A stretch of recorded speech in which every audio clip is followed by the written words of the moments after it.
Well, hello everybody, Case94 here with another geocaching adventure here at Rolley Lake Provincial Park in Mission, British Columbia. Today we're going to be going for a multi-cache and some challenge caches in this beautiful forest here in the eastern part of the Lower Mainland. So let's go on a geocaching adventure, everybody. First, we must gather the very necessary information for this multi-cache, because that will determine where we go on the trails. So I believe the multi-cache information is to be obtained by this Mission Municipal Forest sign through the branches here. I think I could probably read from here how to get the coordinates. So we're gonna get the coordinates, find out where the final is, and continue along this trail where there are challenge caches. And I'm gonna get to that momentarily in this episode. So this is a bit of a logging area, and this talks about what is called commercial thinning. Well, commercial thinning involves carefully removing trees which are large enough to be sold for lumber, while keeping the largest and healthiest trees on site for future harvest. In unthinned stands, many trees perish because of the lack of sunlight, moisture, and nutrients.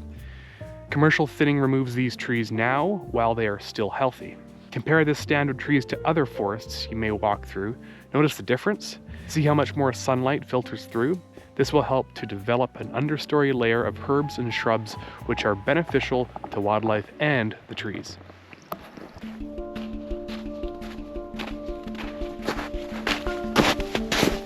So while we are doing this multi-cache, we are going to be looking for a challenge cache. Now, challenge caches, as I've mentioned, I believe in previous episodes, they are located at the posted coordinates. Now, I should point out, I came here and I didn't realize how much snow would still be on the ground.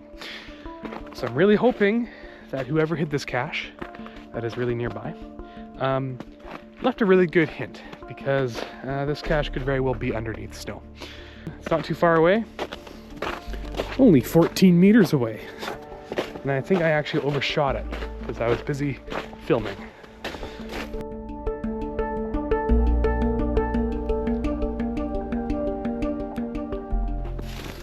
This is a large tree here, I think. 3 to 4 meters south of the trail. Oh, jeez, it's really slippery. Okay, I found the cache, and just I had to sign the log off camera because I put my stuff way down there. I'd overshot it tremendously. So it's all the way down here. This challenge cache has a Rush theme. You know the band Rush? Well, let me explain to you the challenge requirements for this cache. All of a sudden, I found a rock in the snow. Bada bing, bada boom. Simple container, but it's a challenge cache. So in order to claim a smiley or a found it log on this, you have to meet the requirements. Here are those requirements. 2112 or 2112 is a song by the Canadian rock band Rush. The challenge: find 2 traditional caches in both BC. The cache is to be a minimum of 212 meters apart in elevation. That means 1 low one and 1 high one. Turns out, thanks to my mountain geocaching, I have made the geochecker like me, got the green check mark, and I can claim that one as a find. Yay. They're at stage 2 of this multi-cache that I'm working on, and let's learn a little bit more about logging and diversity and biodiversity and all that kind of stuff. So, Mission Municipal Forest, tree farm license number 26, biodiversity. Bio refers to all living things, diversity refers to variety, therefore biodiversity is the variety of all things living that make up a forest, like trees, plants, animals, insects, soil, and even you.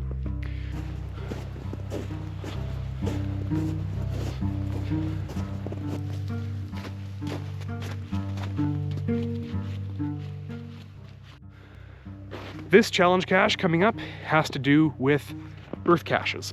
So earth caches are a unique type of geocache. There is no physical container at ground zero, but it takes you to a geologically interesting area.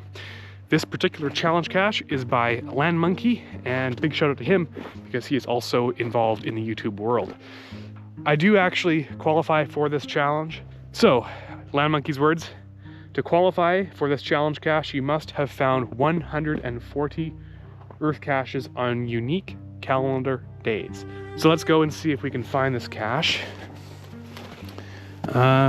We have a large flat rock around here somewhere. Let's see here. One of the things that's super crucial today is that I brought gloves, because searching in snow with bare hands isn't all that comfortable. Let's see if perhaps it is in here. Being careful about the moss. Great assortment of moss here. Moss takes forever to grow on rocks, so really be gentle with it. There's got to be a better rock that would have a geocache in it, or under it. Oh wait, I see some geosticks. Oh, hey, I see something yellow. Oh, it's frozen. I see the geosticks. The geosticks are frozen in place. Oh. It's like buried. Oh wow, okay. Thank you, Land Monkey, for placing this this cool little sample container. My hands are soaked already and very cold, but nonetheless, thank you for placing this.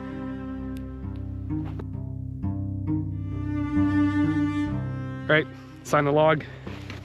Gonna put it in here. Relatively simple find, but what makes it difficult is qualifying for this challenge.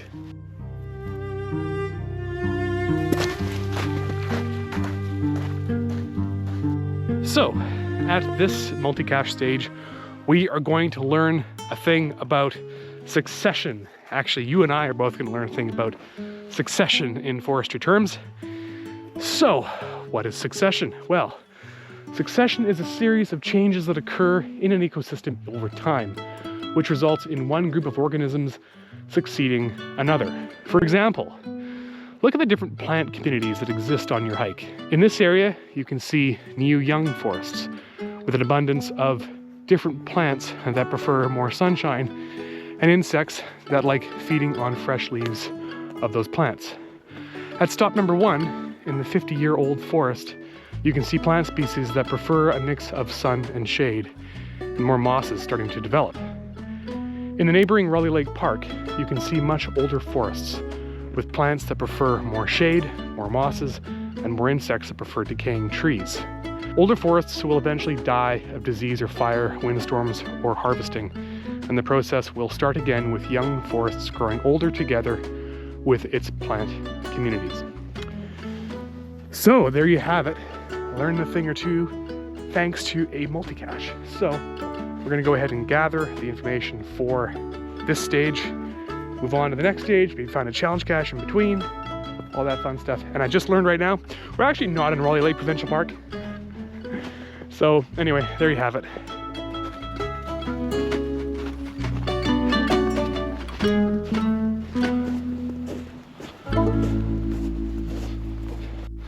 Should point out, look at those cool sun rays behind me. Just shining through.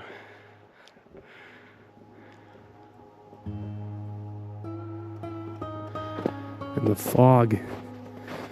So my guess is that the cool temperature of the snow mixing with the warmer air is creating a bit of a mist, a bit of a condensation in the air, which is what's causing this fog. Very subtle fog, but fog nonetheless.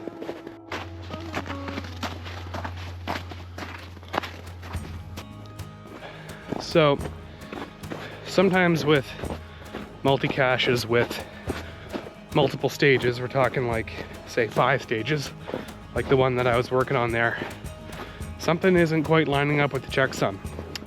I have limited daylight, so this is the problem that I need to try to find a solution to, and that solution is going to have to be going for another multi-cache in Rolley Lake Provincial Park. So that's just the deal here. My feet are already soaked.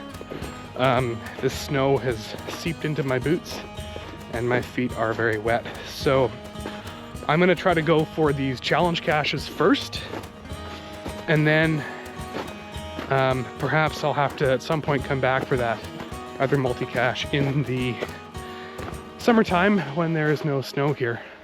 But look at this beautiful view.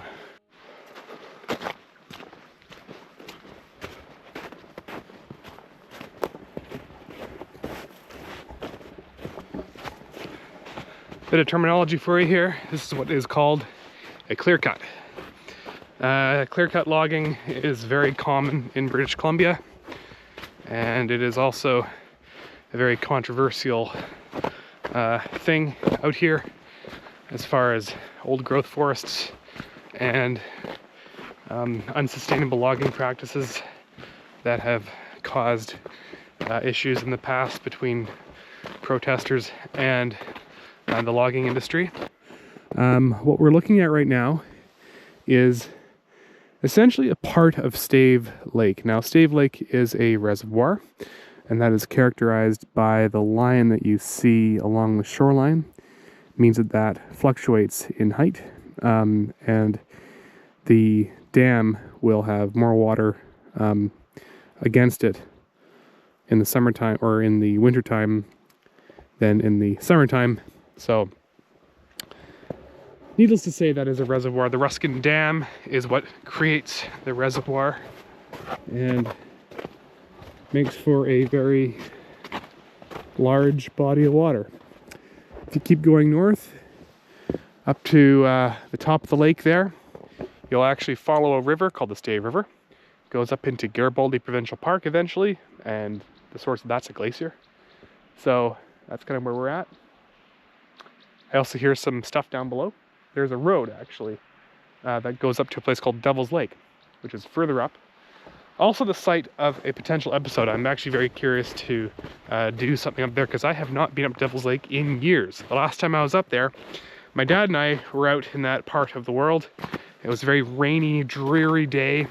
And what do we see coming down the dirt road?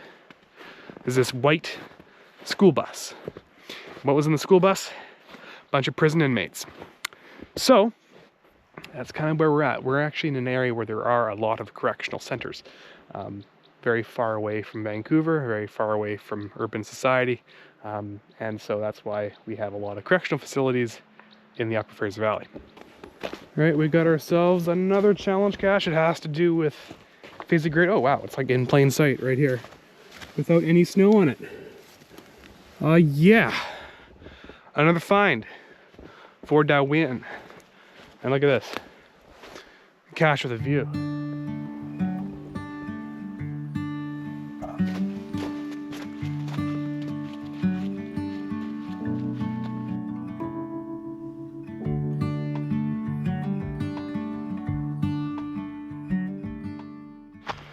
Okay. You may have heard some gunshots. I don't know if they're gunshots, spray bangers, shotgun shots, I don't know, but I'm gonna get my butt back into the woods here. It's over there somewhere. I have no idea. Last thing I want is to get shot out here.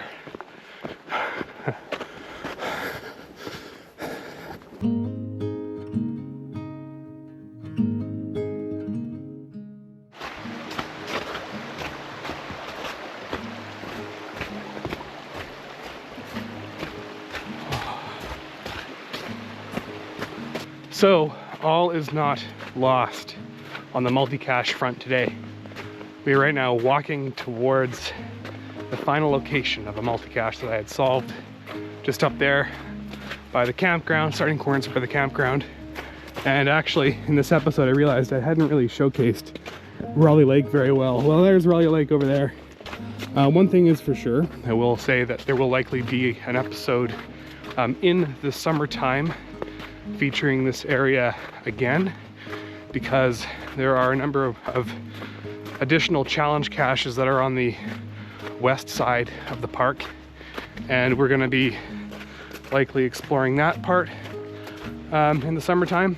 And hopefully a lot of the caches on that side, those are also challenge caches, and they feature a lot of traveling involved. So, you know, you got to find, you know, caches in 15 different countries, or you have to, you know, cache across a certain latitude or something.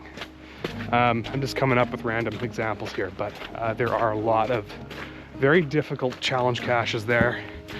And there's this saying that, you know, geocaching it's free. It's free, yeah.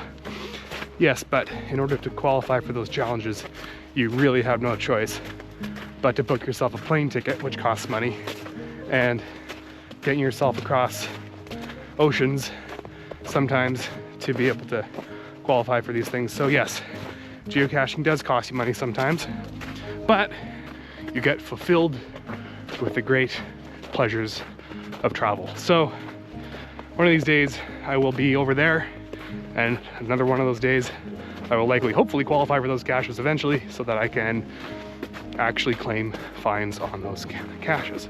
But right now we're going to be going for this multi-cache today in the snow.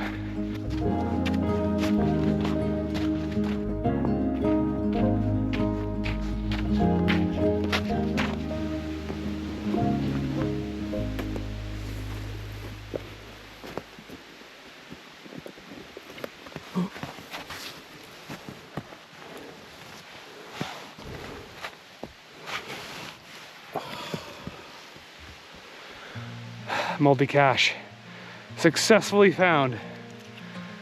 So nice. This fills in a calendar grid day for me. Really grateful.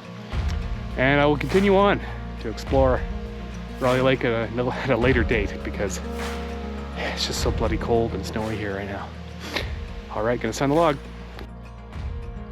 Well, folks, that concludes another episode of Keys 94's geocaching adventures here on YouTube. I want to thank you all very much for coming along on this adventure with me here in the beautiful Mission Interpretive Forest, with this beautiful view of the Stave River Valley behind me. If you like what you saw, hit that subscribe button, because there are more episodes to come every Saturday at 5 a.m. So until next time, happy adventuring and happy geocaching.